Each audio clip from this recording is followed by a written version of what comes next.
I've been thinking about what destroys leaders, or pretty much anybody with influence with a lot on their plate. You see, I've been pretty tired recently, and I noticed that my general performance and my mood and my motivation and just everything just seemed to be kind of downtrending. This has mostly been due to chronic exhaustion and or stress that came from back to back to back sicknesses that's been happening in my family for the beginning of this year and even kind of the end of last year. Also, in the context of all this, I've been researching an upcoming video I'm going to be having for everybody about this guy named Sertorius and his 10-year guerrilla campaign against mainline Rome that was grueling, to say the least. I've also been having conversations with, you could say, my inner circle, where people are struggling to maintain margin and balance and maintain their ability to perform the way they want to, with all the things that are taxing them, if you will. And I finally broke down and sat there and, well, more like my wife broke down and told me, hey, you need to go on a little camping trip and recharge, right?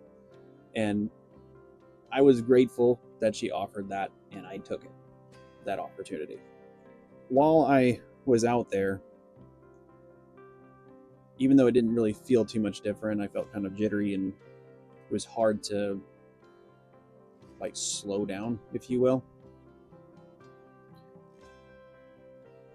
I was reminded of I believe it was a sermon by John Mark Comer, and I haven't been able to find this sermon again. It's a long time ago, but the principle has been percolating in my head for a long time, and if I misquote anything, it's totally my fault, not his.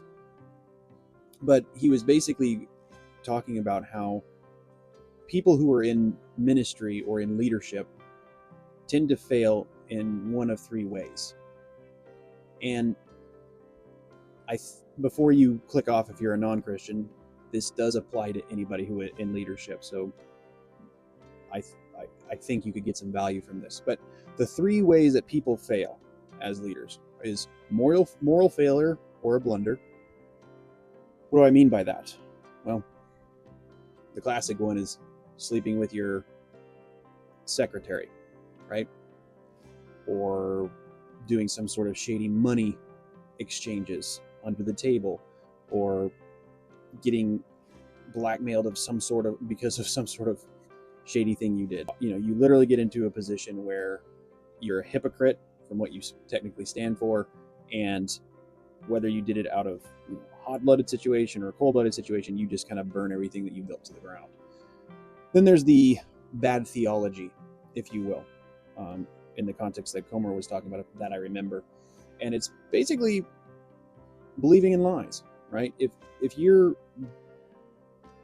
believing in a framework, a worldview that is contrary to the very thing you're building, or at least you're saying you're building, it's not going to last. You're going to crash and burn in some form or another. There needs to be succinctness between what you believe and what you are doing, right? And then, like in the corporate world, right? If you believe that you're offering a product to a certain demographic, but in reality that product is going to be more interesting to another demographic of people, well, you're running off about bad intel or bad corporate theology, right? I mean, terrible way of saying that, but you get my point. The third way that people fail as leaders is burnout. And it seems kind of like on the nose, right? Like a way to say that. But let me just kind of unpack this a little bit for you. If you are able to mitigate the first two failures or pitfalls that people run into, whether it's the bad theology or moral failure, burnout can still get you no matter what you do and all that.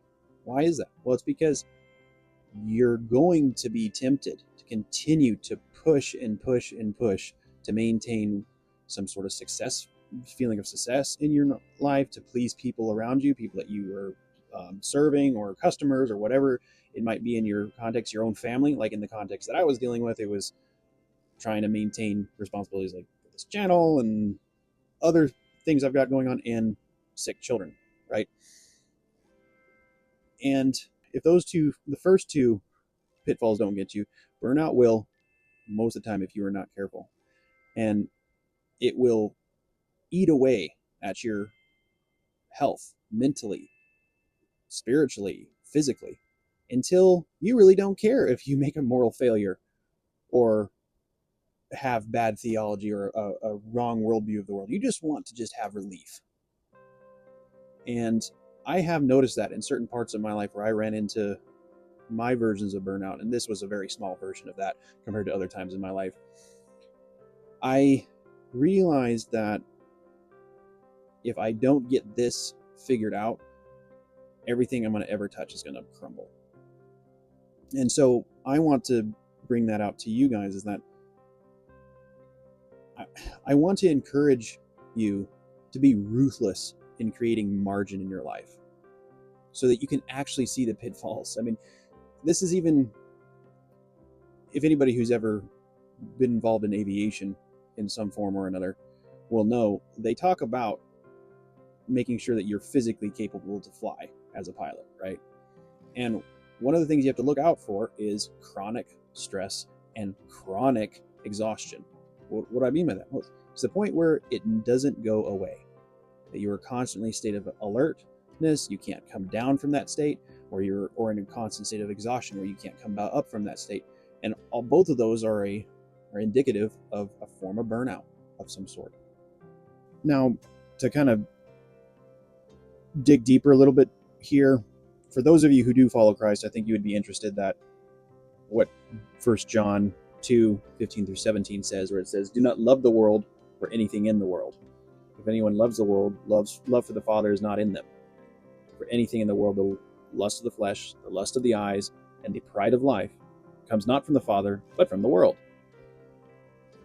The world and its desires pass away, but whoever does the will of God lives forever." And it kind of just, there's so many ways that I could fit this into the three pitfalls that leaders run into, right?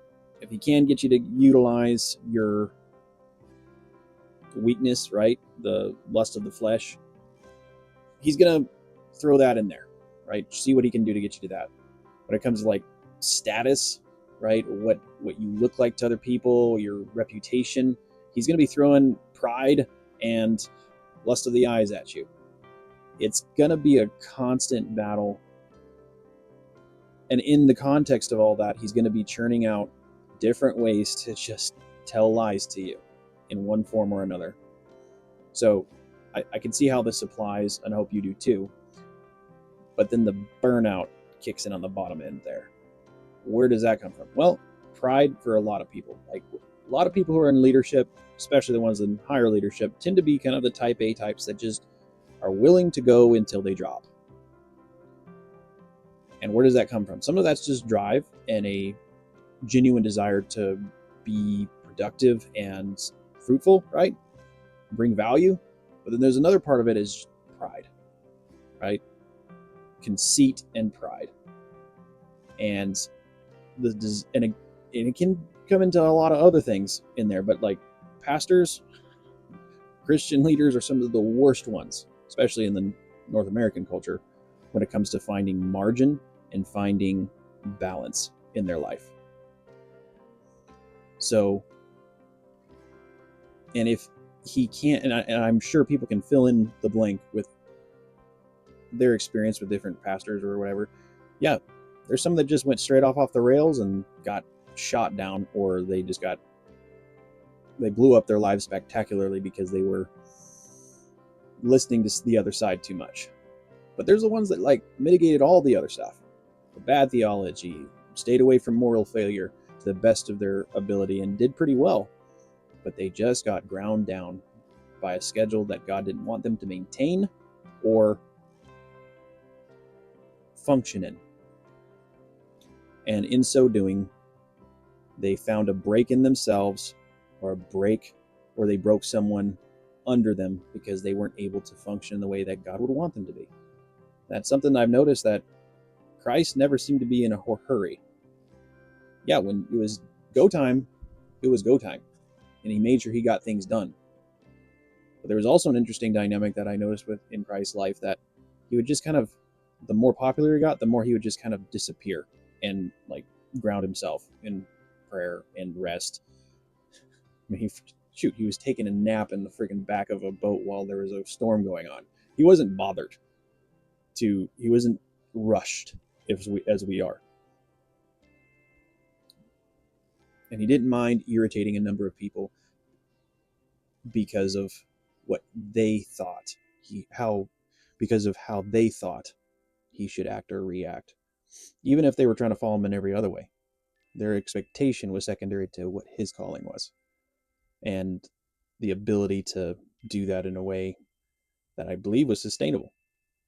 Anyway, that's kind of a bit of a Christian segue, but I think it's important to mention. So my story ends pretty well, I think, in this scenario where when I came back from just a short like breathing room, I got to be away from children and work and scripts and everything else that I've been doing. It allowed me to have enough buffer, that it allowed me enough of a pause to see where I've been not doing as well in certain things, the things I can improve on.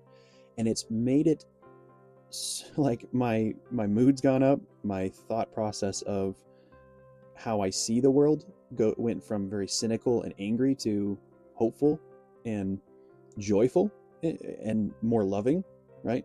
And this is why, like, having a form of a Sabbath in your life every week is so important. And I try and include that, but again, life happens, right? When you got a sick kid, it doesn't matter if it's Saturday or Sunday or wherever other time you decide to take a break. And you know, I've had to just have life happen, and I had to make things work. But in those times where you can, margin is so important, and margin's so important for me. And I wish I was 10 years younger when I learned this, but hopefully you don't have to go through as much of this before you do. And again, there's another point that I want to make. Different people need different amounts of margin. I know there are a lot of people out there that wouldn't blink at 80-hour weeks, or some even 100-hour weeks. But the principle applies to the 40-hour week guy, the 80-hour week guy, just the same. If you have a big bucket that can hold a whole lot, or you have smaller capacity, this burnout thing will get you. It's not a matter of if, it's when. And no one is superhuman, and everybody has a limit. And being able to find that margin and to be disciplined with it will separate you. Again, you got to have to be careful about the first two moral failures. Like you keep when it comes to the moral failure and all that, you keep your stuff together. Do the best you can to mitigate that in every way, shape, and form. Make sure that you are living out truth the best of your possible ability. But the burnout, if it's not taken care of, if the exhaustion, the chronic anxiety or the chronic exhaustion, chronic stress is not taken care of, it will lead the other two and burn everything down in some form or another. Not all the time, but I've also noticed that where either you destroy your health spiritually, mentally, physically, or you can also destroy those you are trying to interact with because you're short, you're angry, you're frustrated. The underlying mood in your life is frustration, anger, and pain. Now, compare that with someone who is balanced, still productive, but balanced and fully rested. They can be present. They can have more creative thoughts. They can see nuance instead of just black and white. They can see the world more as it is not as they would like it to be, and appropriately respond to it. Again, I'm trying to sell this whole process the best I can, but this is what I've experienced. And any leader throughout all history has had to deal with this in some form or another. And again, you don't have to be a high level executive or a general or something like that, like Sertorius or something like that, for this to apply to you. If you have influence over anybody and you have responsibility and you have a decent amount on your plate, this will apply. So again, anyway, create some margin in your life. Try and be mindful of these pitfalls. And if you can, take care of those yourself, take care of those around you. Make the world a little bit better because you were in it today. And we'll see you later.